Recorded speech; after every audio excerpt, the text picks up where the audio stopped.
कर्जत तालुक्यातील देऊळवाडी येथे बांधकाम व्यावसायिकाने शेतकऱ्यांचा पिढ्यानपिढ्या वापरात असलेला वहिवाटीचा रस्ता भिंत बांधून बंद केल्याची घटना समोर आली आहे। यामुळे शेतकऱ्यांची शेतीची कामे ठप्प झाली असून मोठे आर्थिक नुकसान होत आहे। मंगेश काशीनाथ बडेकर आणि रोहिदास हरिश्चंद्र बडेकर या शेतकऱ्यांची वडिलोपार्जित जमीन असून त्या ठिकाणी जाण्यासाठी बांबलोरी परिसरातून रस्ता होता। मात्र संबंधित बिल्डर आणि जमीन मालकांनी हा रस्ता पूर्णपणे अडवल्याचा आरोप करण्यात आलाय। याशिवाय इमारतींमध्ये सांडपाणी थेट शेतात सोडले जात असल्याने भात शेतीचे मोठे नुकसान होत आहे। रस्ता बंद झाल्यामुळे ट्रॅक्टर व शेतीची अवजारे शेतात नेणेही अशक्य झाले आहे। तसेच मंजूर आराखड्याप्रमाणे रस्त्याची रुंदी न ठेवता ती कमी केल्याचा आरोपही शेतकऱ्यांनी केला आहे। या प्रकरणी शेतकऱ्यांनी जिल्हाधिकारी आणि तहसीलदारांकडे तक्रार दाखल केली असून आदेश देऊनही अद्याप कोणतीही ठोस कारवाई झालेली नाही। त्यामुळे संतप्त शेतकऱ्यांनी न्याय न मिळाल्यास कुटुंबासह आमरण उपोषण करण्याचा इशारा दिला आहे। रोहिदास हरिश्चंद्र बडेकर, मुक्काम देऊळवाडी, पोस्ट टेकर्ली, तालुका कर्जत, जिल्हा रायगड। माझी शेती इको ग्रीन मध्ये आहे। माझा सर्वे नंबर आहे 2/2। त्याच्यामध्ये रस्ते अडवलेले आहेत आणि ड्रेनेजचं पाणी त्यामध्ये येतोय।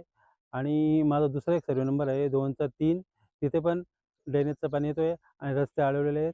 आणि माझी उर्वरित दुसरी जमीन आहे, माझ्या काकांची आहे, तिथे पण रस्ते आणि ड्रेनेजचं पाणी आमच्या शेतीमध्ये जातोय आणि वारंवार हे लोक आम्हाला खूप त्रास देतात।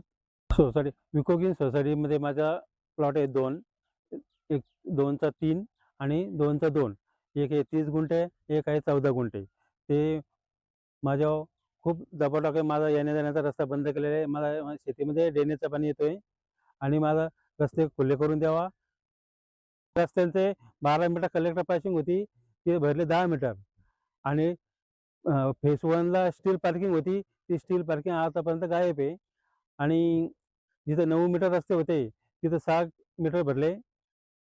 आणि स्टील पार्किंगचा विषय असा आहे की ती ती प्लॅन पास करून आणले आणि ती इथं दाखवलीच नाही।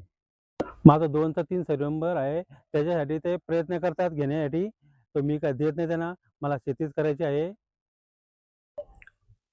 तहसीलदार साहेबांना मी वारंवार मागणी केली, मला काय अजूनपर्यंत न्याय मिळाला नाही। आणि मला न्याय मिळावा ही माझी आमच्या शेतकऱ्यांची इच्छा आहे। आणि बाकी उर्वरित आमच्या काकांची जमीन आहे, माझी स्वतःची नंतर, ते मला न्याय मिळवून द्यावा। आणि माझी त्यांना कडकडीची विनंती आहे, मला तहसीलदार साहेबांनी मला न्याय द्यावा।